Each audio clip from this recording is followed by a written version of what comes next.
Hello students, today our discussion topic is resonance and bond parameters. यानी हम bond length पढ़ेंगे, bond energy पढ़ेंगे और बॉन्ड एंगल पढ़ेंगे। और कॉपी पे लिख लो, आज के लेक्चर से एक क्वेश्चन 101% आने वाला है आपके एग्जाम में।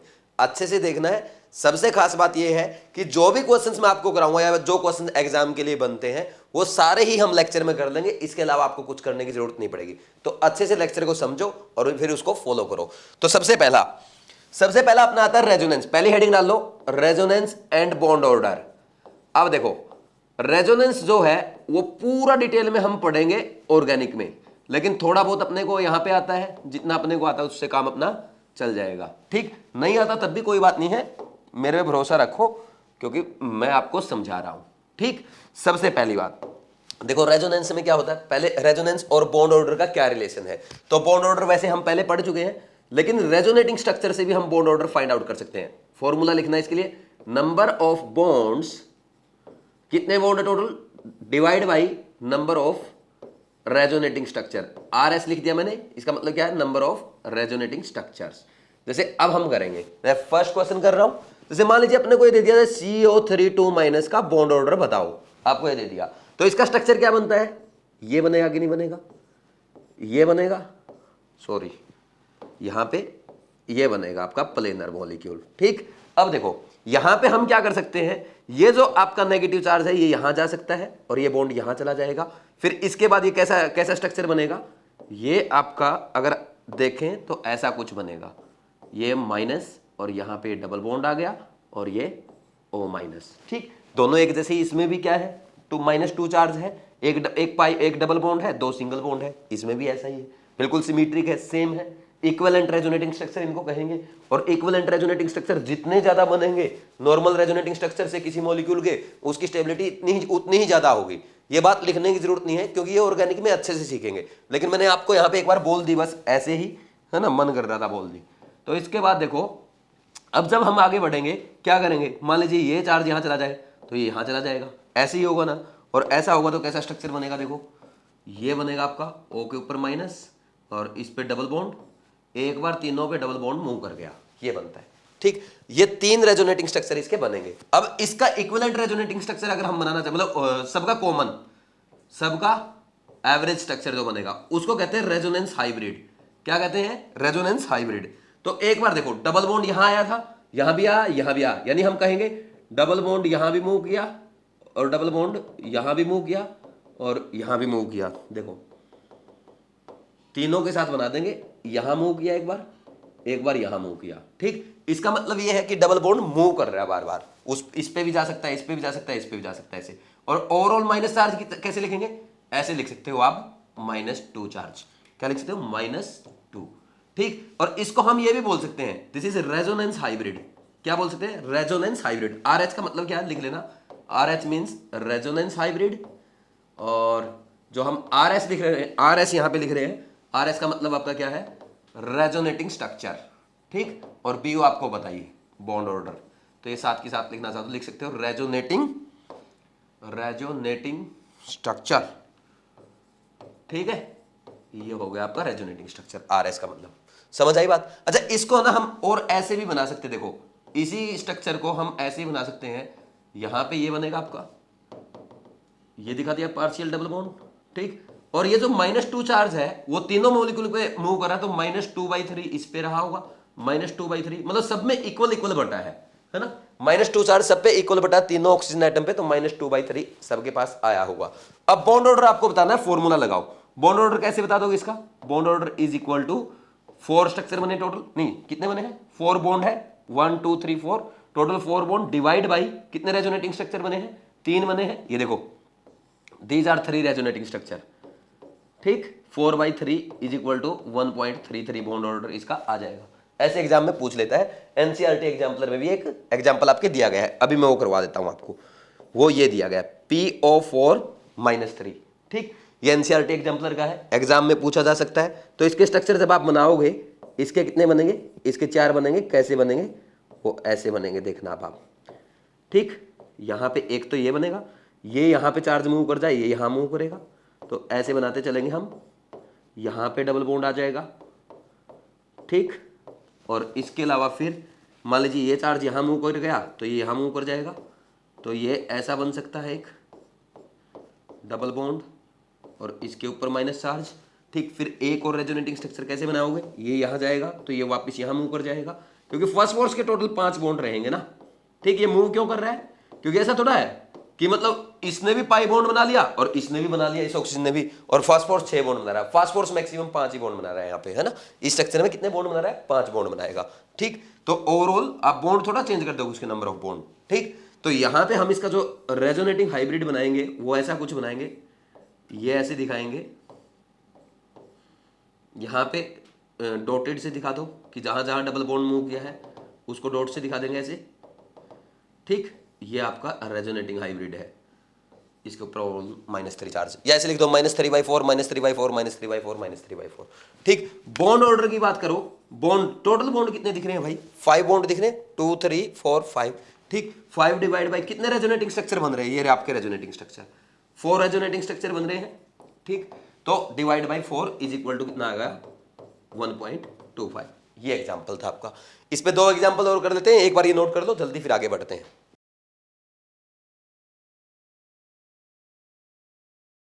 नेक्स्ट और एग्जाम्पल करते हैं, जैसे साथ के साथ आप करके देखो। ClO4- दे दिया मान लीजिए आपको, तो ClO4- का स्ट्रक्चर ऐसे बनता है, O-, यहां पे डबल बॉन्ड, यहां पे डबल बॉन्ड और ये डबल बॉन्ड। अब क्या होगा, ये माइनस चार्ज यहां मूव कर जाए तो ये यहां मूव कर जाएगा। ठीक, तो ऐसे बनता रहेगा ये डबल बॉन्ड, अब माइनस चार्ज इस पे आ जाएगा और इन पे बाकी पे तीनों पे डबल बॉन्ड रहेगा। और भी आप बना सकते हो, कैसे, Cl डबल बॉन्ड है, ये क्या करेगा, अब ये यहाँ मूव कर जाएगा, ये यहाँ आएगा तो यहाँ पे डबल बॉन्ड हो गया इस बार, और इस पे माइनस चार्ज आ गया, तो इस बार कौन मूव कर रहा है, माइनस चार्ज मूव कर रहा है। ठीक, फिर एक और रेजोनेटिंग स्ट्रक्चर आप बना सकते हो, कैसे, यहाँ पे ये वाला डबल बॉन्ड है और ये क्या करेगा, ये इधर मूव करेगा तो ये चार्ज यहाँ आ जाएगा। ठीक, और इस पे माइनस आ गया। देखो और कोई स्ट्रक्चर नहीं बन सकता, सारे पॉसिबल स्ट्रक्चर बन चुके हैं। तो कितने रेजोनेटिंग स्ट्रक्चर बन रहे हैं इस बार भी 4 रेजोनेटिंग स्ट्रक्चर आपके बन रहे हैं। और इसका रेजोनेंस हाइब्रिड अगर आप बनाना चाहते हो तो अब आप सारी चीजें आप सीख चुके हो, आप खुद भी बना सकते हो। ये ऐसे बन जाएगा, यहां पे आया था ने, यहां पे आपका डबल बॉन्ड आया एक बार, मतलब डबल बॉन्ड हर जगह आया है एक बार, तो यहां पे दिखा दोगे ऐसे, एक बार यहां दिखा दोगे, एक बार यहां दिखा देंगे और यहां दिखा देंगे। ठीक, और इसके ऊपर ओवरऑल -1 चार्ज। ठीक, ये डॉटेड सही से देख लेना। ठीक, और बॉन्ड ऑर्डर जब फाइंड आउट करोगे, टोटल बॉन्ड काउंट करो, 2 4 6 1 7 है, तो 7 डिवाइड बाई क्या कर दोगे, 4 कर दोगे, तो आंसर आपका आ जाएगा, कितना आएगा, 4 1.75 आ गया, है ना। ऐसे फाइंड आउट करते हैं। ऐसे ही आप और भी फाइंड आउट कर सकते हो। अगर बात करें NO3- का, तो NO3- में देख लो आप, आपके कितने रेजोनेटिंग स्ट्रक्चर बनेंगे, 3 ही बनेंगे। ये O-, यहाँ पे ये आ गया।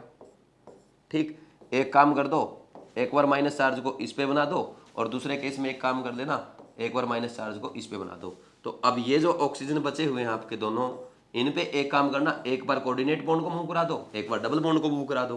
जैसे इस केस में यहाँ पे डबल बॉन्ड नहीं आया अभी तक, यहाँ आ जाएगा। ठीक, इस पे नेगेटिव चार्ज आ चुका, इस पे ये कोऑर्डिनेट बॉन्ड आ गया और ये स्ट्रक्चर कुछ ऐसा हो जाएगा। ठीक, सॉरी, वहाँ पे कोऑर्डिनेट बॉन्ड, ये ऐसे बन जाएंगे इसके। ठीक, तो 3 केस बन गए, तो मैक्सिमम 3 ही बनेंगे। इसके 3 रेजोनेटिंग स्ट्रक्चर अगर बने हैं तो क्या करोगे, आप बोल दोगे bond order is equal to, total bond देख लो, 2 1 और 1 4 हो गया टोटल, तो 4/3 इज इक्वल टू 1.33। ठीक, सिमिलरली आप O3 का भी फाइंड आउट कर सकते हो। O3 का क्या बनेगा, ये डबल बॉन्ड है, यहाँ पे ये है डबल बॉन्ड, ये सिंगल बॉन्ड है, तो क्या करेगा, ये डबल बॉन्ड वहाँ पे मूव कर सकता है। ठीक, ये इधर आ जाएगा, ये ऐसे, और इसका रेजोनेटिंग स्ट्रक्चर अगर रेजोनेटिंग हाइब्रिड बनाओगे तो वो ऐसा बन जाएगा कि दोनों जगह डबल बॉन्ड गया है। ठीक है, कैसे, एक बार तो आप इसको यहाँ दिखा दोगे इसके साथ, यहाँ पे ऐसे डॉटेड सही से बनता नहीं है इसमें। ठीक है, ये डॉटेड दिखा सकते हो, ये रेजोनेटिंग हाइब्रिड है। और इसका बॉन्ड ऑर्डर कितना आएगा, टोटल कितने बॉन्ड है, 3 2 और 1, और डिवाइड बाई 2 रेजोनेटिंग स्ट्रक्चर बने हैं, 1.5 आ जाएगा। ऐसे आप फाइंड आउट कर सकते हो, ये बहुत आसान है। ऐसे ही मैंने आपको फॉर्मल चार्ज बताया था। जैसे अगर हम फॉर्मल चार्ज की बात करें, जैसे इसका फाइंड आउट करना, मान लीजिए फॉर्मल चार्ज अपने को कितना है total charge -1 divide by total resonating structure, याद है ना -0.25। ठीक, ये करवाया था मैंने पीछे आपको, है ना। ये ऐसे भी क्वेश्चन पूछ सकता है, इसका फॉर्मल चार्ज बता सकते हो। जैसे पीछे वाला देखो आप, इसमें मैंने करवाया, ये बॉन्ड ऑर्डर है, इनका भी फॉर्मल चार्ज लिखो आप। फॉर्मल चार्ज कितना CO3 2- पे -2 है, डिवाइड बाई कितना है टोटल, कितने रेजोनेटिंग स्ट्रक्चर है 3, तो -2/3 आ जाएगा। यानी हर ऑक्सीजन एटम पे -2/3 चार्ज फॉर्मल चार्ज है। तो formal charge on oxygen atom लिख के दे देना आपको, तो आपको ये आंसर देना है। सिमिलरली आपको लिख के दे फॉर्मल चार्ज ऑन PO4 3- तो क्या लिखोगे, ये मैं करवा चुका हूं। टोटल चार्ज कितना -3 डिवाइड बाई रेजोनेटिंग स्ट्रक्चर 4, कितना आ जाएगा -0.75, ये आप कर चुके हो पीछे। ठीक, तो अब एक काम करो आप, ये नोट कर लो, फिर हम आगे बढ़ते हैं।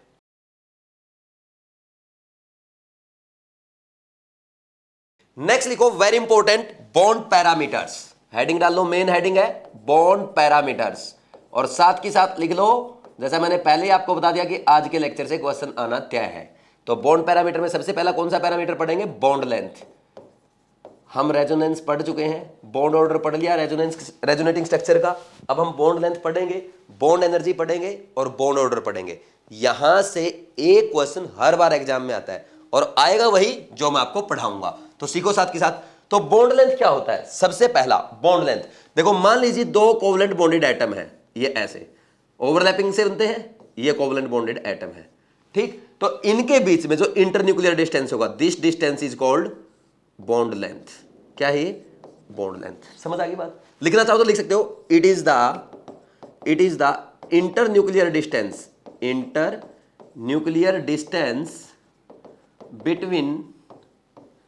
between two covalent bonded atoms, बस ये बात है, ये सबको पता है। ठीक, अब क्या करना अपने को, अब ये देखना है कि बॉन्ड लेंथ किसकी कम होगी, किसकी ज्यादा होगी, या अलग अलग मॉलिक्यूल्स की बॉन्ड लेंथ का ऑर्डर क्या आएगा, यही एग्जाम में पूछा जाता है। तो हमें देखना पड़ेगा कि बॉन्ड लेंथ को कौन से फैक्टर्स है जो चेंज कर सकते हैं, जो अफेक्ट कर सकते हैं। तो हेडिंग डाल लो, फैक्टर्स अफेक्टिंग, यानी सब हेडिंग है इसकी, फैक्टर्स अफेक्टिंग बॉन्ड लेंथ। तो सबसे पहला फैक्टर क्या आएगा, बॉन्ड ऑर्डर। पहला फैक्टर लिख लो, बॉन्ड ऑर्डर। भाई ये हम पढ़ चुके हैं, है ना, bond length is inversely proportional to bond order. समझ आ रही बात, ये हमने पढ़ा कि नहीं पढ़ा। देखो बॉन्ड ऑर्डर में क्या होता है, अगर मान लीजिए आपका ना बॉन्ड ऑर्डर 1 है, तो यानी सिंगल बॉन्ड होगा, बॉन्ड लेंथ ज्यादा होगी। अगर बॉन्ड ऑर्डर मान लीजिए आपका 2 है, तो डबल बॉन्ड होगा, तो डबल बॉन्ड थोड़ा छोटा होता है। अगर बॉन्ड ऑर्डर 3 है तो और बॉन्ड छोटा होगा, ट्रिपल बॉन्ड है। ठीक, जैसे जैसे बॉन्ड ऑर्डर बढ़ता जाएगा, बॉन्ड लेंथ घटती जाएगी। ये पहले भी हम देख चुके हैं बॉन्ड ऑर्डर जब हमने पढ़ा था। तो ये हो गया आपका टॉपिक। ठीक, यहां पे अब नेक्स्ट इसके एग्जांपल्स लिखो, क्योंकि एग्जांपल से ज्यादा क्लैरिटी आएगी माइंड में, और एग्जांपल ही पूछे जाएंगे। तो सबसे पहला एग्जांपल आपका आता है कि अगर मैं बात करूं जैसे N2O2 और F2 में किसका बॉन्ड बड़ा होगा। ठीक, तो क्या है, सबसे पहले N ट्रिपल बॉन्ड N है, ठीक, ये O डबल बॉन्ड O है, और ये F सिंगल बॉन्ड F है। तो आपको पता है जिसका बॉन्ड ऑर्डर कम है वो उसी का बॉन्ड लेंथ बड़ा होगा। ये हो गया। अब नेक्स्ट क्वेश्चन जो मैं आपको करवा रहा हूं वो एनसीईआरटी में दिया हुआ है और आपके एग्जाम में भी पूछा गया है, एम्स में पूछा था एक बार। तो वो क्वेश्चन देखो, O2 O3 एंड H2O2 का बॉन्ड ऑर्डर क्या आएगा, ये एग्जाम में पूछा गया था। ये एम्स का पूछा हुआ क्वेश्चन है, चाहो तो आप एक बार खुद सोचो। सोचना क्या है, यहां पे यार डबल बॉन्ड है, और O3 में अभी हमने देखा क्या आएगा, बॉन्ड ऑर्डर ना तो सिंगल बॉन्ड है प्योर, और ना ही इसके पास डबल बॉन्ड है। क्या आएगा, ऐसे आएगा। ठीक, पार्शियल डबल बॉन्ड है। ठीक, और H2O2 की अगर बात की जाए तो H2O2 में तो हम सबको पता है कैसा बॉन्ड है, सिंगल बॉन्ड है। ठीक, तो ये आपका सिंगल बॉन्ड, इसका बॉन्ड ऑर्डर 1, इसका 2, इसका 1.5 आता है, अभी हमने देखा था, और इसका 1, तो जिसका बॉन्ड ऑर्डर कम उसकी बॉन्ड लेंथ ज्यादा आएगी। ये बॉन्ड लेंथ का ऑर्डर है। इसके अलावा एक क्वेश्चन और है बहुत अच्छा, वो भी अपने को करना है। जैसे मान लीजिए अपने को ये देते N2 दे दिया, ठीक, और N3H दे दिया, और इसके साथ साथ आपको एक और दे दिया N2H4 दे दिया। ठीक, तो ये तो क्या बनेगा, N ट्रिपल बॉन्ड N। ठीक, N ट्रिपल बॉन्ड N, और ये जो बनेगा आपका, ये स्ट्रक्चर इसका ध्यान से सुनना, ये हाइड्रोजोइक एसिड है, कैसे बनता है, ये इसका स्ट्रक्चर बनता है। ठीक, इस पे प्लस चार्ज आता है बीच वाले पे, और इस पे माइनस चार्ज रहता है। ठीक, डबल बॉन्ड है इसका, है ना। और यहां पे क्या होता है, रेजोनेंस करके ये आपका जो डबल बॉन्ड है, ये इसका जो नेगेटिव चार्ज है वो यहां आ जाता है, और ये बॉन्ड इसका यहां चला जाता है। तो अब क्या करेगा, कैसा बनेगा, रेजोनेटिंग स्ट्रक्चर बना के देख लो। तो ये N ट्रिपल बॉन्ड N, ठीक, और यहाँ पे N, और इसके ऊपर क्या आ जाएगा, नेगेटिव चार्ज आ जाएगा, और इस बार पॉजिटिव चार्ज इसी के ऊपर रहेगा, क्योंकि उसने 4 बॉन्ड बना रखे हैं। ठीक, ये रेजोनेटिंग स्ट्रक्चर इसका बनेगा। ठीक, N2H4 का क्या है, N, ये इसका सिंगल बॉन्ड है। तो सिंपल सी बात है, इसका बॉन्ड ऑर्डर क्या आया, देखो ये वाला बॉन्ड तो क्या है, ये वाला बॉन्ड क्या है आपका, ये डबल और ट्रिपल, और ये डबल और सिंगल। इसका तो बॉन्ड ऑर्डर डबल और सिंगल के बीच का 1.5 आएगा, और इसका बॉन्ड ऑर्डर 2.5 आएगा, ये भी ध्यान रखना है। ठीक, एग्जामिनर यहां पे आपको अगर मान लीजिए ये लिख के दे दे, ये x और ये y, तो x और y में कौन सा ज्यादा है, y वाला ज्यादा है। इस बात का भी अपने को ध्यान रखना है, क्योंकि उसमें क्या है, डबल से वो ट्रिपल हो रहा है, यानी बॉन्ड ऑर्डर बढ़ रहा है, बॉन्ड लेंथ घटेगी। बात समझ में आ रही है। यहां पे क्या, डबल से वो सिंगल हो रहा है, बॉन्ड ऑर्डर घट रहा है, बॉन्ड लेंथ बढ़ेगी।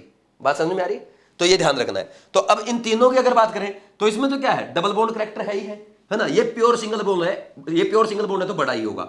और ये वाला बॉन्ड, इसमें आपको बॉन्ड ऑर्डर 3 दिखाई दे रहा है, ये सबसे छोटा होगा, क्योंकि इसमें ट्रिपल बॉन्ड तो रेजोनेंस से आता है 3 से छोटा और 2 से बड़ा रहेगा, अगर ओनली वाई वाले की भी बात करें। ठीक, और इधर बात करें 2 से छोटा लेकिन 1 से बड़ा रहेगा। समझ आ रही बात। ये लिखो, एक अच्छा एग्जाम्पल और करते हैं जो आपके एग्जाम का पूछा हुआ है, लिखो इसको जल्दी से।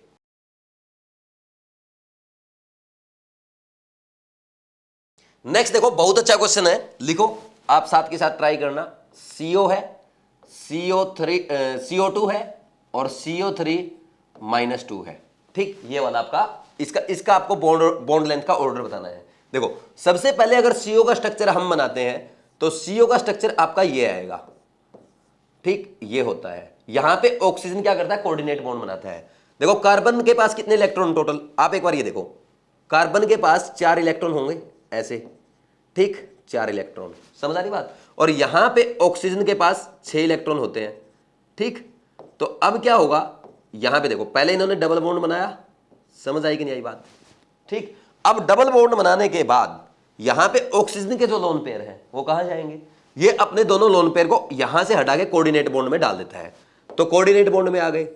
तो अब देखो कार्बन पे भी कितना है, ऑक्टेट कंप्लीट है, ऑक्सीजन का भी कंप्लीट है, और ऑक्सीजन पे यहां पे एक लोन पेयर रहेगा। बात समझ में आई।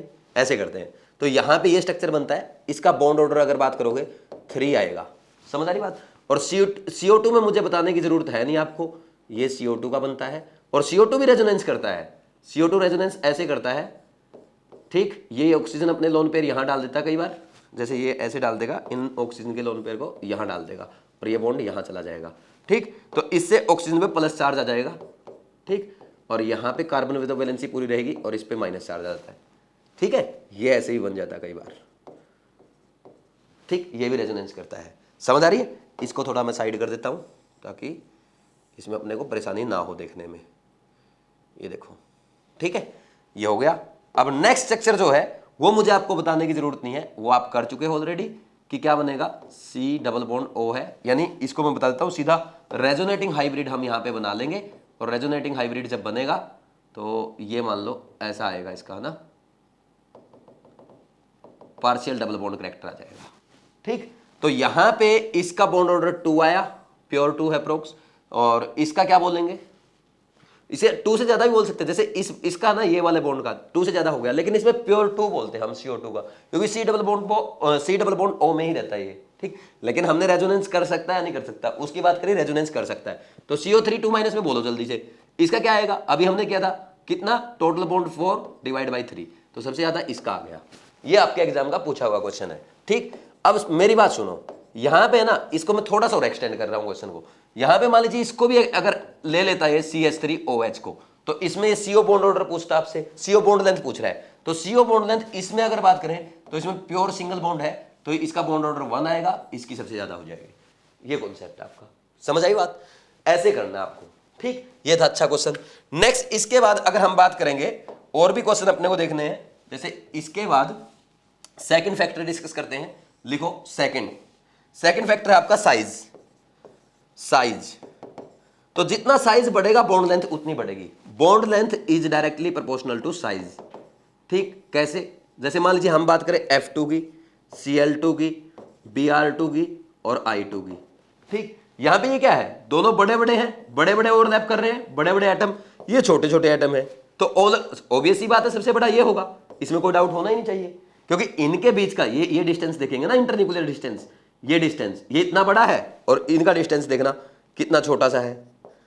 समझ आई बात? तो ये जैसे जैसे साइज बढ़ेगा वैसे वैसे बॉन्ड लेंथ बढ़ेगी। या वैसे ये कह सकते हो यहाँ पे 2p 2p की ओवरलैपिंग है और यहाँ पे 3p 3p की ओवरलैपिंग है, यहाँ पे 4p 4p की ओवरलैपिंग है और यहाँ तो 5p 5p की ओवरलैपिंग है। तो 5p का साइज बड़ा होगा तो उनके बीच में बॉन्ड लेंथ बड़ी होगी। ठीक, सिमिलरली HF HCl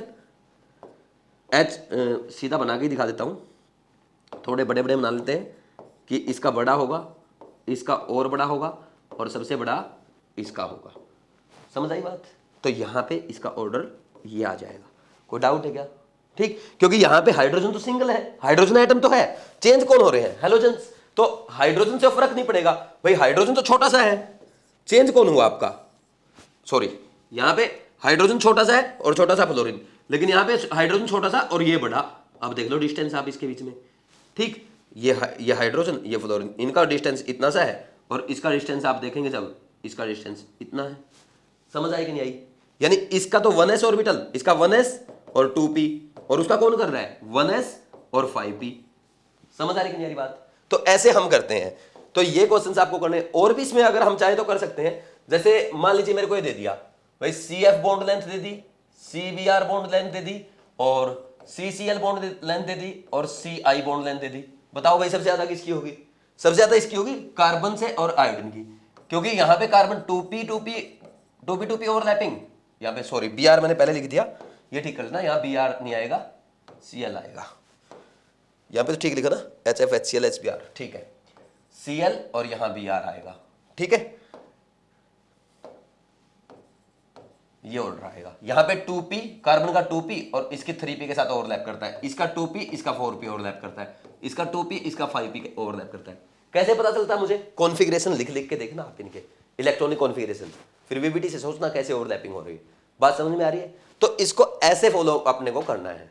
ठीक, तो आप एक चीज देखो, हमेशा साइज वाले फैक्टर की एक बात ध्यान में रखना, मैंने पहले भी आपको बताया था, ये इंपॉर्टेंट बातें हैं, बेसिक्स है ये बेसिक्स आपके माइंड में फिट होने चाहिए। कभी भी साइज का फैक्टर लगाएंगे ग्रुप में लगाएंगे, कभी भी हम पीरियड में साइज का फैक्टर नहीं चेक करेंगे।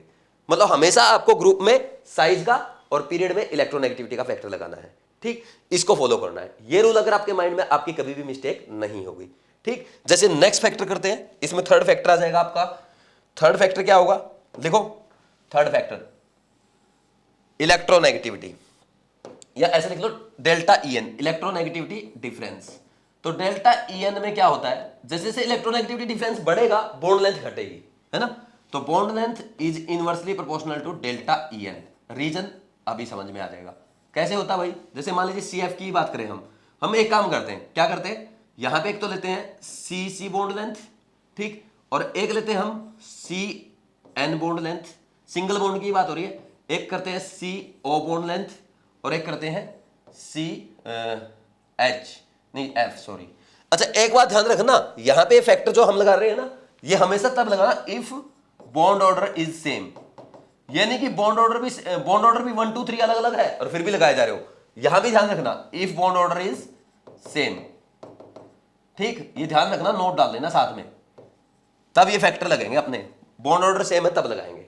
बात समझ में आ रही है? अब देखो, ये क्या है, एक ही पीरियड के एलिमेंट है, तो एक पीरियड के एलिमेंट है, तो यहां पे ये तो कार्बन कार्बन है, सेम इलेक्ट्रोनेगेटिविटी, तो इधर जब जा रहे हैं तो यहां पे सब में कॉमन है कार्बन, और नाइट्रोजन ऑक्सीजन फ्लोरीन ऐसे चेंज हो रहे हैं।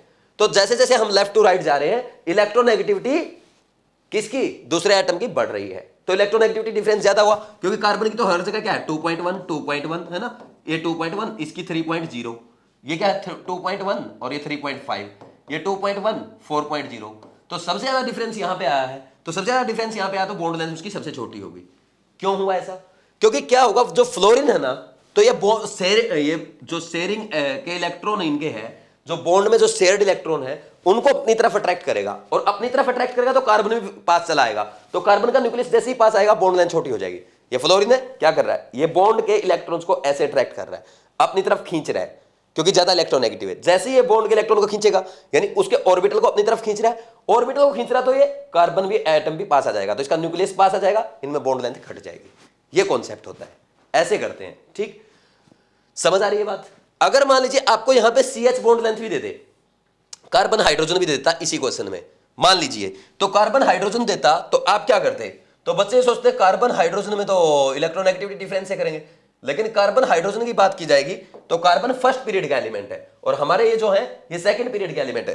तो कार्बन और हाइड्रोजन अगर साथ में दे देगा, तो मैं येलो कलर से लिख देता हूं, ताकि चाहे अलग ही क्वेश्चन लिख लेते हैं, Cc Cn CO और CF, ये तो ठीक है यहां तक, लेकिन अब कार्बन हाइड्रोजन बॉन्ड कहां जाएगा, इसके पीछे चला जाएगा। ये बात आपको अच्छे से समझ में आनी चाहिए, ठीक है, इसमें कोई डाउट अपने को नहीं होना चाहिए। और क्वेश्चन करते हैं, और भी क्वेश्चन इसमें हम काफी कर सकते हैं, जो आप देखो, चलो देखते हैं। जैसे हम क्या करेंगे, मान लीजिए अपने को यहां पे ये दे दिया जाए CH2 डबल बॉन्ड CH, और यहां पे इसका हाइड्रोजन का बॉन्ड देखा है ना, CH2 CH ट्रिपल बॉन्ड और CH ये बॉन्ड दे रखा है, और CH3 CH2 एक ये बॉन्ड दे रखा है। इसको उसने लिख दिया X Y और Z।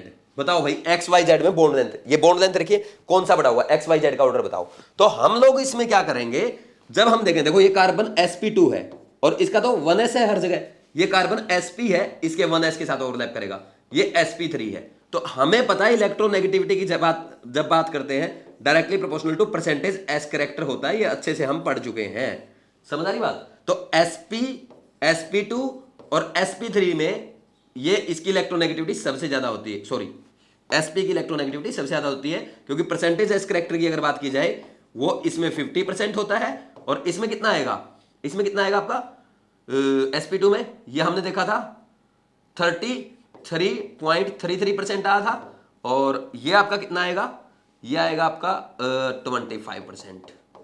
ठीक, तो अब इसमें सबसे बड़ी बॉन्ड लेंथ sp3 के साथ जो हाइड्रोजन जुड़ा हुआ है उसकी होगी, क्योंकि वो कम इलेक्ट्रोनेगेटिव है, कम खींचेगा, है ना, और ये वाला sp सबसे ज्यादा खींचेगा, सबसे ज्यादा खींचेगा, बॉन्ड लेंथ छोटी हो जाएगी।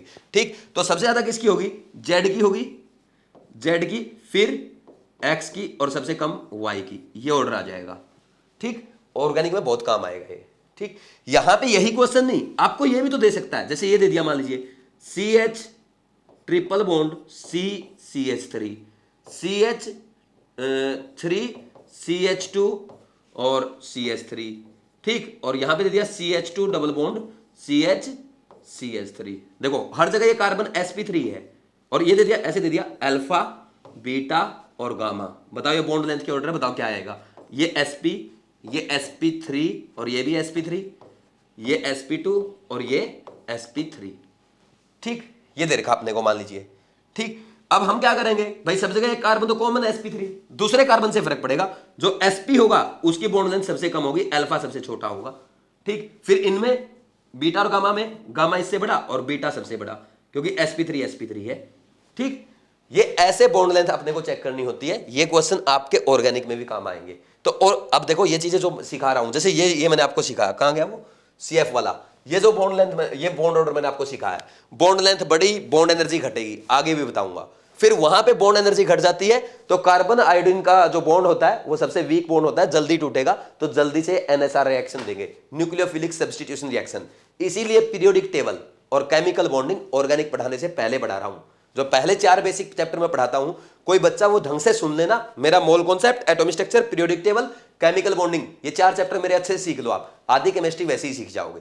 और सबसे खास बात, इन 4 चैप्टर में मैं जितना पढ़ाता हूं वहां से 10 क्वेश्चन आते हैं आपके एग्जाम में। कितना बोला, टोटल 30 चैप्टर है, 4 चैप्टर से कितना क्वेश्चन आ रहा है, 10 क्वेश्चंस। समझ आ रही बात। तो ऐसे करोगे तो अच्छे से आपकी प्रिपरेशन हो जाएगी। फॉलो वैसा ही करो जैसा मैं बोल रहा हूं। अच्छा, कुछ बच्चे क्या करते हैं, यहां पे भी जैसे ये HF HCl HBr HI है, ये दे रखा है, इसमें भी वो क्या करते हैं, इलेक्ट्रोनेगेटिविटी का कॉन्सेप्ट लगाते हैं। देखो आंसर सही आएगा आपका, क्योंकि हाइड्रोजन सबसे कॉमन है, दूसरा एटम जो उसकी इलेक्ट्रोनेगेटिविटी देखनी है आपको, इलेक्ट्रोनेगेटिविटी डिफरेंस सबसे कम इसका है, तो बॉन्ड लेंथ इसकी सबसे ज्यादा होगी, उसका इलेक्ट्रोनेगेटिविटी डिफरेंस सबसे कम ज्यादा है, तो बॉन्ड लेंथ कम होगी। आंसर सही आ गया। लेकिन भाई ये फ्लोरीन, क्लोरीन, ब्रोमीन, आयोडीन अलग अलग पीरियड के एलिमेंट है। ठीक, एक ग्रुप के एलिमेंट है, एक ही पीरियड के एलिमेंट नहीं है। इलेक्ट्रोनेगेटिविटी का कॉन्सेप्ट हमेशा कहां लगाएंगे? पीरियड में लगाएंगे। यह बात आपको खास सबसे ज्यादा ध्यान रखनी है। इलेक्ट्रोनेगेटिविटी का कॉन्सेप्ट कहां लगाएंगे? पीरियड में लगाएंगे। साइज का कॉन्सेप्ट कहां लगाएंगे? ग्रुप में लगाएंगे। ये ध्यान रखो, लिखो। और जब भी चेक करना होता है सबसे पहले प्रायोरिटी साइज को दी जाती है। साइज देखेंगे कि एक ही ग्रुप के हैं या अलग अलग ग्रुप के हैं। ठीक, समझ आ रही बात? फिर दूसरा हम इलेक्ट्रोनेगेटिविटी देखते हैं। प्रायोरिटी साइज को देंगे, सेकंड नंबर पे इलेक्ट्रोनेगेटिविटी के अकॉर्डिंग सॉल्व करेंगे। ठीक, तो ये ध्यान रखना, कहीं यहां भी लगा दो, क्योंकि आंसर ठीक आ गया आपका, और आंसर ठीक आने के बाद हम ये सोच लेते हैं यार मेरा तो आंसर सही है, यानी ये कॉन्सेप्ट सही है। तो लेकिन एग्जाम में अगर उसी चीज को which of the following statement is correct और इनकरेक्ट करके पूछता है, वहां पे आप मार खा जाते हैं। और रीजन यही है, बहुत सारे बच्चे एग्जाम में ऐसे होते हैं कि एग्जाम में मतलब फेल हो जाते हैं। कोचिंग टेस्ट में पूरा अच्छा स्कोर कर रहे हैं, बहुत अच्छे मार्क्स आ रहे हैं, 650 तक स्कोर कर रहे हैं, लेकिन वहां जाके फेल हो जाएंगे। रीजन क्या है इसका जानते हो? इसका रीजन ये है क्योंकि वो कोचिंग में क्या करते हैं, अपने कॉन्सेप्ट से क्वेश्चन सॉल्व कर लेते हैं। एग्जामिनर आपके basic concept clear, basic concept check करेगा। अगर आपके बेसिक सही नहीं है, आप किसी भी शर्त पे एग्जाम क्वालिफाई नहीं कर सकते। ये मान के चलो तुक्का एग्जाम में नहीं चलता है। इसलिए बोलता हूं बेसिक मेरे साथ साथ स्ट्रॉन्ग करो। जैसा केमिस्ट्री में मैं सिखाऊंगा वैसा ही सीखना, नहीं तो आपके मिस्टेक्स हो जाएंगे, नेगेटिव हो जाएंगे। इस बात का सबसे खास ध्यान रखना है। इसको नोट कर लो, फिर आगे बढ़ते हैं। ये बात भी नोट करो, जो मैंने आपको बोला है ना कि ये बातें गलती नहीं करनी है, ये मिस्टेक नहीं करनी है कि यहां पे डेल्टा ई एन वाला कॉन्सेप्ट नहीं लगाना है। ये मिस्टेक्स जो मैं बोल रहा हूं, एक कॉपी लगा लो कि सर ने बताई ये मिस्टेक्स नहीं करनी। अगर आप उतना भी लिखते चलोगे और एग्जाम से एक दिन पहले आप वो मिस्टेक्स भी रिवाइज करके चले गए, आधे से ज्यादा क्वेश्चन उन्हीं मिस्टेक्स पे लिखे हुए मिलेंगे आपको, क्योंकि एग्जामिनर आपसे वही करवाता है जो आप मिस्टेक लिखते हो, और जो मिस्टेक आप करते हो वही आपसे पूछता है, और वही मिस्टेक मैं लिखवा दूंगा और वो रिवाइज करके चले गए, आपकी सारी मिस्टेक्स सही हो जाएंगी। आपको मिलना चाहिए था -1, मिलेंगे 4 मार्क्स, आप दूसरे स्टूडेंट से 5 मार्क्स आगे चले जाएंगे। तो इस बात का हमेशा ध्यान रखना है जो मैंने बोला है। ठीक, नोट कर लो।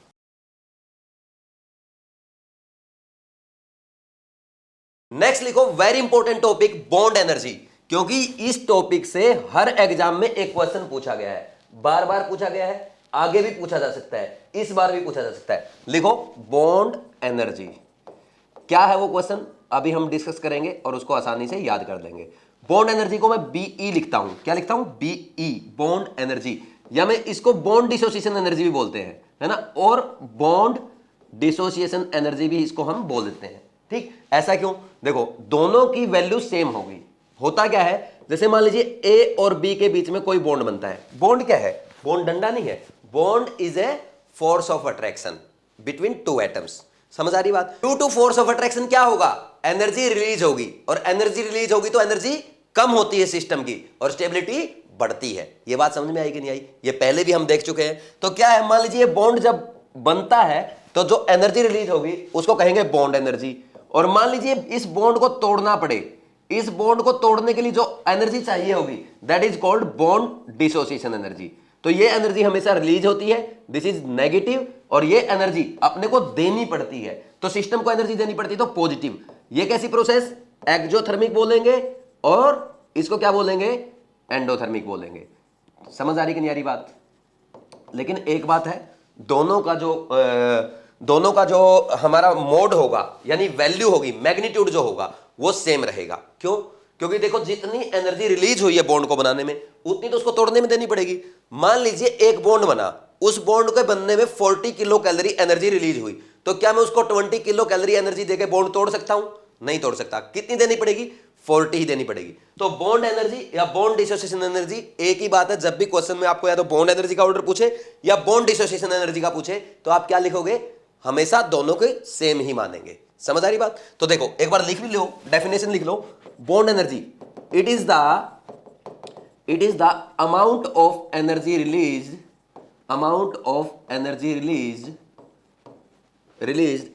when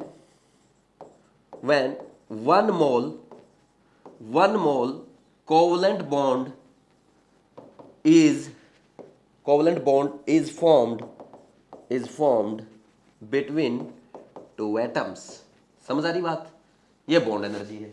अब बॉन्ड डिसोसिएशन एनर्जी, अच्छा इसकी यूनिट क्या होगी? यूनिट तो क्या होगी? वही किलो जूल पर मोल बोल दो, है ना, किलो जूल पर मोल बोल दो, या किलो कैलोरी पर मोल बोल सकते हो, है ना, किलो कैलोरी पर मोल। ये चीजें हम वहां पे थर्मो में बहुत सीखेंगे, लेकिन यहां भी बता दिया मैंने। नेक्स्ट है बॉन्ड डिसोसिएशन एनर्जी। ये क्या होती है? It is the amount of energy required, वो रिलीज हुई है, it is the amount of energy released. ये क्या? It is the amount of energy required, amount of energy required to break 1 mole covalent bond. ठीक, समझ आ रही कि नहीं आ रही बात? इसको हम क्या लिखेंगे? यूनिट इसकी भी क्या आएगी? किलो जूल पर मोल बोल सकते हो, या किलो और क्या बोल सकते हो, और किलो कैलोरी पर मोल भी बोल सकते हो, किलो कैलोरी पर मोल। ठीक, ये आएगी। समझ आ रही बात? तो bond energy, bond dissociation energy अपने को दोनों अच्छे से समझ में आ गई। ये नोट डाउन भी आपने कर लिया। अब आगे बढ़ते हैं। तो नेक्स्ट लिखो फैक्टर्स अफेक्टिंग बॉन्ड एनर्जी या बॉन्ड डिसोसिएशन एनर्जी। ठीक, सबसे पहला फैक्टर बॉन्ड ऑर्डर। क्या? Bond order. भाई किसी का बॉन्ड ऑर्डर 1 है, 2 है, 3 है, तो जैसे जैसे बॉन्ड ऑर्डर बढ़ेगा, single bond, double bond, triple bond ऐसे बढ़ता जाएगा। तो सिंगल बॉन्ड क्या है? आसानी से तोड़ा जा सकता है। जैसे फॉर एग्जांपल हम एक एग्जांपल लेते हैं, ये पेंसिल है, ये सिंगल है, मैं इसको तोड़ सकता हूं आराम से। अब मैंने ये 2 एक साथ ले लिए तो इनको तोड़ने में ज्यादा एनर्जी लगेगी, और अगर 3 एक साथ ले लिए तो इनको तोड़ने में और एनर्जी लगेगी, यानी ट्रिपल बॉन्ड को तोड़ने में एनर्जी ज्यादा खर्च होगी। तो जैसे जैसे आपने देखा सिंगल से डबल, डबल से ट्रिपल, बॉन्ड ऑर्डर 1 2 3 बढ़ता जा रहा है, वैसे ही बॉन्ड एनर्जी या बॉन्ड डिसोसिएशन एनर्जी बढ़ती जा रही है। तो आप क्या लिखोगे?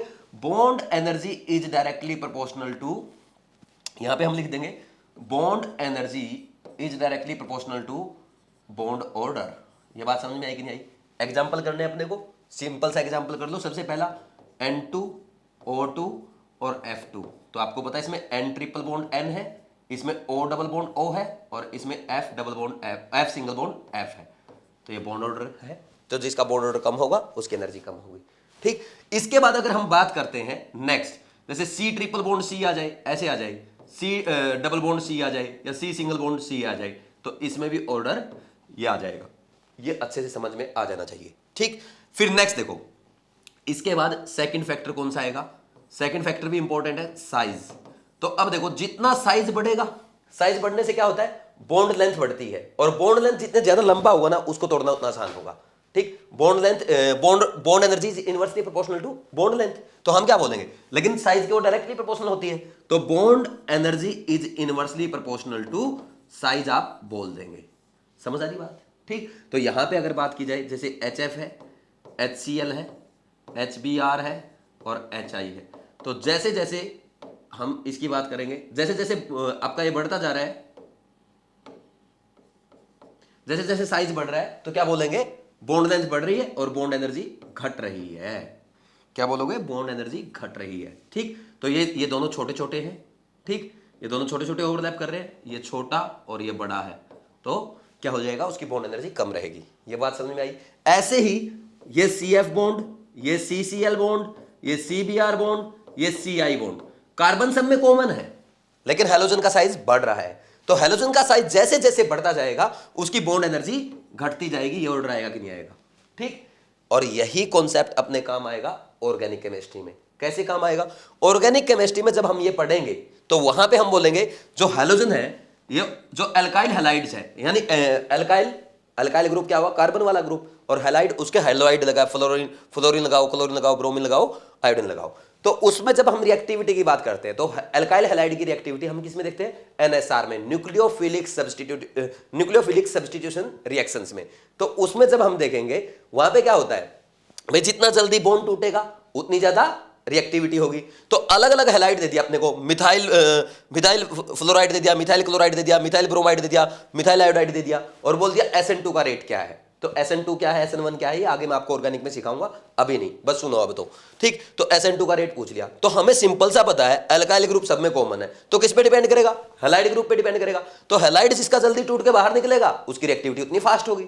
सिंपल सी बात है। तो ये चीज पढ़ाई है केमिकल बॉन्डिंग में, लेकिन काम कहां आएगी? ऑर्गेनिक में। तो ये बेसिक जो हम सीख रहे हैं, ये आगे आने वाले टाइम पे बहुत काम आएंगे, और ऐसे इतना फास्ट चलेंगे, इसलिए अभी धीरे बढ़ा रहा हूं। आगे आपको और मजा आएगा, इंटरेस्टिंग लगेंगे।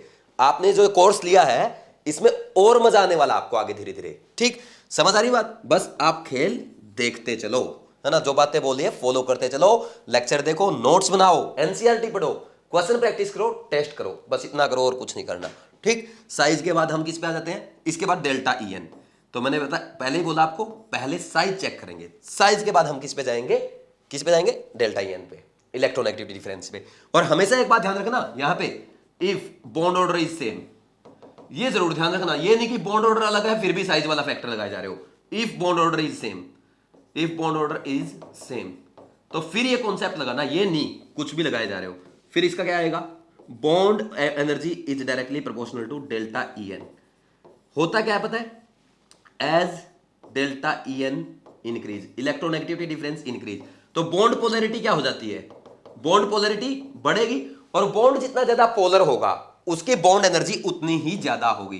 देखो एक्चुअल में क्या होता है, सबसे स्ट्रॉन्ग बॉन्ड होता है ionic bond, covalent bond weak bond होते हैं। आयनिक बॉन्ड में क्या होता है, एक बहुत ज्यादा इलेक्ट्रोनेगेटिव, एक बिल्कुल कम इलेक्ट्रोनेगेटिव, तो एक कैटायन बन जाएगा, ये एनायन बन जाएगा।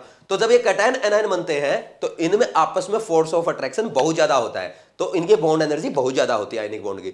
तो जितना ज्यादा पोलर होगा, जितना ज्यादा कैटायन एनायन बनेगा, उतना आयनिक बॉन्ड की तरफ जाएगा, उतनी ही उसकी बॉन्ड एनर्जी ज्यादा।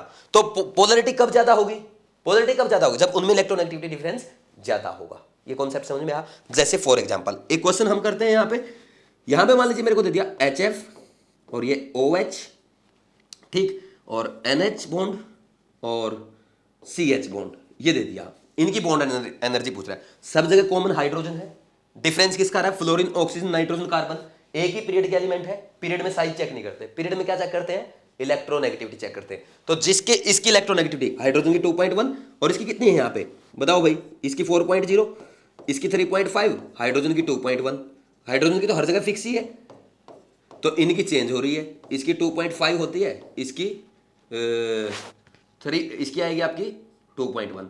पीछे शायद कार्बन की मैंने एक जगह 2.1 तो नहीं लिख दी ना, एक बार चेक कर लेते हैं, मेरे को एक थोड़ा याद आ रहा है, अभी चेक करके बताते हैं। यहाँ पे देखो कार्बन की मैंने 2.1 कर दी, तो कार्बन की 2.5 कर लेना आप लोग, यहाँ पे 2.5 कर लेना, पीछे कौन से इसमें की है, पीछे जो टॉपिक पढ़ा उसी में की है ना, ये ठीक कर लेना आप, समझ आ रहा है। अब आगे बढ़ते हैं, नेक्स्ट देखो ये HF, इसमें क्या है, इलेक्ट्रोनेगेटिविटी डिफरेंस सबसे ज्यादा इसमें, तो इसकी बॉन्ड एनर्जी सबसे ज्यादा होगी। बस सीधा कॉन्सेप्ट सीखो। ऐसे ही आपको मान लीजिए क्वेश्चन दे दे कि भाई आपको ये दे दिया CH ट्रिपल बॉन्ड और यहां पे दे दिया CH बॉन्ड, ठीक, इसमें पूछ लिया ये या X और यहां लिख दिया CH2 डबल बॉन्ड CH, ये H यहां पे लिख दिया Y, और CH3 CH2 और ये H यहां पे लिख दिया Z। तो बोल रहा है एक्स वाई जेड उनकी किलो कैलोरी में बॉन्ड एनर्जी है, तो वैल्यू बताओ किसकी ज्यादा होगी। तो आप क्या बोलोगे, एक्स सबसे ज्यादा, फिर वाई और फिर जेड, ये ऑर्डर आ जाएगा। क्यों, ये चीज मैं सिखा चुका हूं, क्योंकि यहाँ पे sp है और यहाँ पे हाइड्रोजन कॉमन है, ये sp2 है और ये sp3 है, तो sp की सबसे ज्यादा होगी इलेक्ट्रोनेगेटिविटी, और sp की सबसे ज्यादा होगी तो उसकी बॉन्ड एनर्जी सबसे ज्यादा होगी, मतलब इनमें इलेक्ट्रोनेगेटिविटी डिफरेंस सबसे ज्यादा आ जाएगा। sp की इलेक्ट्रोनेगेटिविटी ज्यादा, तो हाइड्रोजन में और कार्बन sp में इलेक्ट्रोनेगेटिविटी डिफरेंस ज्यादा, सबसे कम किसमें, कार्बन sp3 और हाइड्रोजन में, तो उसकी इलेक्ट्रोनेगेटिविटी डिफरेंस सबसे कम, पोलैरिटी सबसे कम, बॉन्ड एनर्जी सबसे कम, सबसे ज्यादा sp वाले की। तो इसी तरह अगर हाइड्रोजन की जगह अगर आपको कार्बन लिख के दे देगा तब भी आप बता देंगे, ये लिख के देते, ये आपको लिख के दे दिया मान लीजिए CH2 यहां पे ये लिख के दे दिया आपको, ठीक, यहां पे कार्बन है, यहां पे लिखो सही से, यहां पे हम लिखेंगे कार्बन है, ये CH3 लिख लो, ठीक, और यहां पे लिख दिया CH3 CH2 CH3। तो आपको पता है 1 2 और 3 ऐसे लिख के दे देगा, तो क्या बताओगे आप, तो आप बोल दो सबसे ज्यादा 1 की, फिर 2 की, फिर 3 की, क्योंकि सब जगह अगर देखा जाए ये कार्बन तो sp3 है, ये कार्बन sp3 लेकिन ये कार्बन क्या है, sp sp2 और sp3, तो sp और sp3 में इलेक्ट्रोनेगेटिविटी डिफरेंस सबसे ज्यादा आएगा। ठीक, लिखना चाहो तो यहाँ पे लिख लो, थोड़ी जगह कम है, दूसरे कलर से लिख देता हूं, ये sp और ये क्या है sp3, ये क्या आपका sp2 और ये क्या है sp3, ये क्या आपका sp और ये sp3, समझ आ रही बात, sp ये भी sp3 सॉरी, ये sp3 लिखो, समझ आ रही बात। तो ऐसे अपने को करने होते हैं, कर लोगे तो ये अपने 1 2 3 ऑर्डर हो गए, 3 फैक्टर हो गए। Fourth factor most important factor है, वहीं से क्वेश्चन आते हैं, ये तो आसान बच्चों वाली बातें हैं, एक बार लिखो इसको, आगे बढ़ते हैं। फिर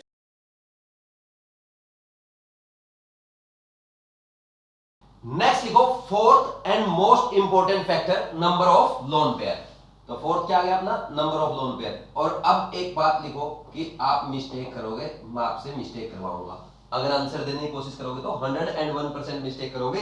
लेकिन एक बात नोट कर लो, मिस्टेक ओनली यही करनी है, एग्जाम में नहीं करनी है। तो हो जाओ तैयार। देखो हम लिखेंगे bond energy is inversely proportional to number of lone pair. ये बात समझ में आई आपको? नंबर ऑफ लोन पेयर क्या होगी? इनवर्सली प्रोपोर्शनल होगी, है ना। इसमें एक बात और लिखना, अलग कलर के पेन से लिख रहे हैं, only valid for second period elements. किसके लिए वैलिड है? ओनली सेकंड पीरियड एलिमेंट्स के लिए वैलिड है। थर्ड पीरियड पे कॉन्सेप्ट मत लगा देना, अभी वो भी बताऊंगा क्यों। ठीक, देखो क्या होगा, जैसे अगर हम बात करें यहां पे कार्बन की बॉन्ड स्ट्रेंथ, नाइट्रोजन की बॉन्ड स्ट्रेंथ, ऑक्सीजन की बॉन्ड स्ट्रेंथ और फ्लोरीन बॉन्ड की बॉन्ड स्ट्रेंथ, सब सिंगल बॉन्ड है, पहली बात तो, है ना। और ये कॉन्सेप्ट तभी लगता है जब बॉन्ड ऑर्डर सेम हो। पहले बॉन्ड ऑर्डर चेक किया जाता है, इसमें 2 लोन पेयर होंगे, ठीक, और फ्लोरीन के पास 3 लोन पेयर होंगे। समझ आ रही बात? अब देखो होता क्या है, जैसे जैसे लोन पेयर बढ़ेंगे ना, बॉन्ड एनर्जी घटेगी। क्या रीजन इसका? क्योंकि देखो फ्लोरीन का साइज है स्मॉल और उसके पास 3 लोन पेयर, इसके पास 3 लोन पेयर, इसके पास, तो लोन पेयर रिपल्सन बढ़ जाता है। लोन पेयर रिपल्सन बढ़ने से क्या हो जाएगा? लोन पेयर रिपल्सन बढ़ने से बॉन्ड एनर्जी कम हो जाएगी। ठीक, तो ऑर्डर क्या आ जाएगा? ये आ जाएगा। बहुत ही इंपॉर्टेंट क्वेश्चन है। ठीक, हम क्या बोल रहे हैं? As number of lone pair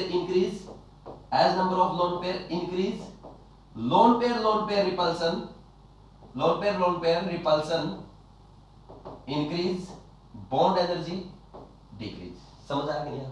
अब देखो, अब नेक्स्ट क्वेश्चन आपको करना है। मान लीजिए मेरे को यहां पे दे दे carbon bond, carbon nitrogen bond, carbon oxygen bond, ठीक, और एक दे दे आपको carbon fluorine bond.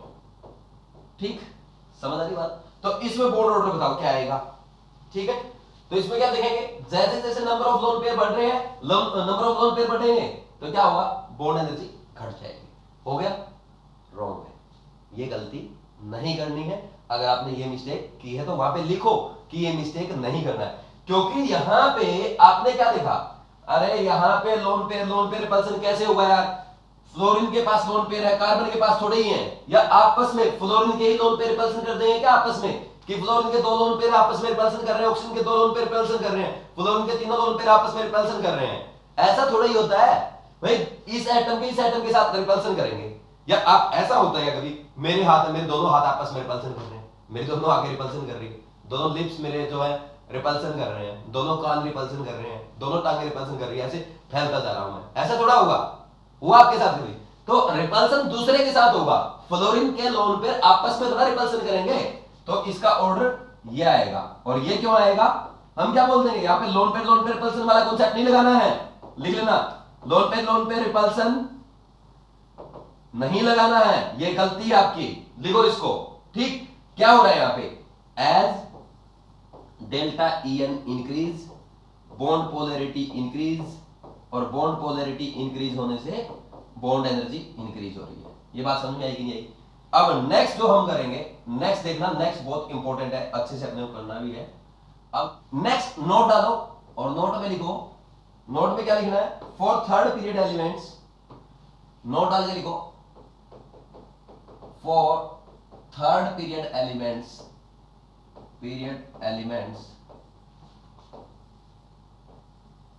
Loan pair repulsion is not considered. Lone pair repulsion is not considered. ठीक, इज नॉट कंसिडर्ड। ठीक, रीजन क्या है? Due to large size of third period element, बस ये बात है। Due to large size of